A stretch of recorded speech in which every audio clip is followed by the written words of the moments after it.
maxoutil.com, un max d'outils à prix mini, présente Sud Radio, le journal des sports.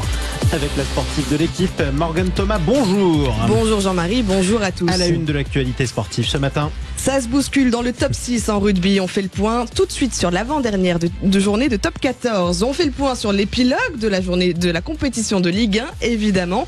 Et puis qui pour reprendre les droits TV de diffusion de la Ligue 1, justement. On fait le point avec Vincent Chaudel. Avant-dernière journée de top 14, c'était sur Sud Radio, la radio du rugby, et La Rochelle qui remonte à la 5e place. Les Maritimes ont eu chaud hier, mais ont fini par venir à bout de Pau. Résultat 25-23. Le manager palois avait des sentiments ambivalents après le match. Il est au micro Sud Radio de Nicolas Delage. Après, je suis très frustré parce que avec un peu plus de précision technique, en étant un peu plus tueur sur 2-3 opportunités, on aurait pu avoir plus de points qu'eux. Et malheureusement, c'est pas le cas.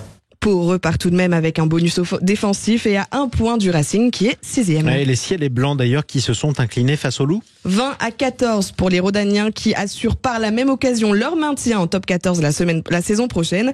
Bayonne aussi sécurise sa place après sa victoire sur Perpignan 23-20 à Jean Daugé. Maintien assuré grâce à la défaite de Montpellier contre Toulouse, des Rouges et Noirs remaniés qui ont empoché tout de même leur 4e succès à l'extérieur de la saison 29-22. Ouais, les bébés Rouges et Noirs qui étaient quand même spectaculaires. Clermont de son côté remonte au classement. Grâce à sa victoire à 5 points sur Castres, résultat 36-20. À 2 journées de la fin, les Auvergnats sont à 1 point du top 6. Et puis Toulon, sans briller, a gagné à Oyonnax 17-27 et revient à hauteur de Bordeaux-Bègles à la 4e place à 63 points. L'UBB qui joue ce soir à 21h05 face au Stade Français. Avec un enjeu de taille, prendre la 2e place. Le Stade Français dont on connaît le futur entraîneur Jean-Marie Julien Tastet, manager actuel du Stade Montois, est pressenti pour le devenir. S'il ne confirme pas directement, il évoque une opportunité difficilement refusable et il était en direct sur Sud Radio. Je peux confirmer que je quitte le Stade Montois, en effet. Après plus de 20 ans passés sous ses couleurs, c'est sûr qu'il y avait quand même beaucoup d'émotions, mais aussi la joie de partir sur un nouveau projet. Affaire à suivre. Et puis Nice, champion de national, rejoindra la Pro D2 la saison prochaine après sa victoire sur Narbonne 39-30.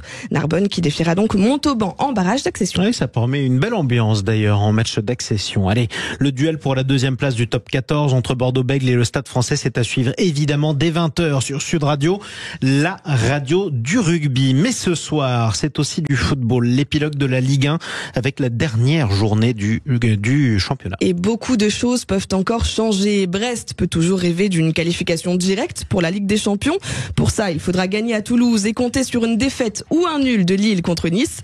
Lyon espère une place européenne historique après un début de saison chaotique, tandis que l'OM entretient un mince espoir de qualification en Ligue Europa Conférence. Mince espoir de maintien pour Metz et Lorient, alors que Clermont est condamné à la descente en Ligue 2. Ça, effectivement, c'est confirmé. Un multiplex de tous les possibles à suivre à suivre en tout cas ce soir à partir de 21h et en quasi direct avec nos partenaires de l'application Free Ligue 1. C'est le clap de fin en fait de 10 mois de compétition. Oui, clap de fin d'une saison européenne de tous les dangers, mais une saison qui s'est révélée être la meilleure depuis longtemps avec 300 millions d'euros de redistribution pour l'UEFA. Quid de la saison prochaine et surtout qui pour reprendre les droits de diffusion télé? Le point avec Vincent Chaudel, fondateur de l'Observatoire du Sport Business. Clap de fin également pour les contrats d'Amazon Prime et de Canal+, pour la diffusion de ce championnat désormais à 18 clubs, sans Messi, Neymar et maintenant Mbappé. Avec une balance négative de 97 millions d'euros, la France a été la plus dépensière d'Europe cet hiver. Un paradoxe au regard du rapport de la DNCG, de 18 clubs ont généré 273 millions d'euros de pertes la saison passée. Surtout, on ne sait toujours pas quels seront les diffuseurs pour la saison prochaine et combien ils paieront. À 3 semaines de l'ouverture du mercato, il y a désormais urgence de trouver une issue à l'épineux dossier des droits télé. Parce que le Qatar a besoin de soutenir la compétitivité du championnat pour maintenir l'attractivité du PSG. Faisons le pari ici que beIN Sport saura faire une offre en direct ou pas autour de 8 à 900 millions d'euros.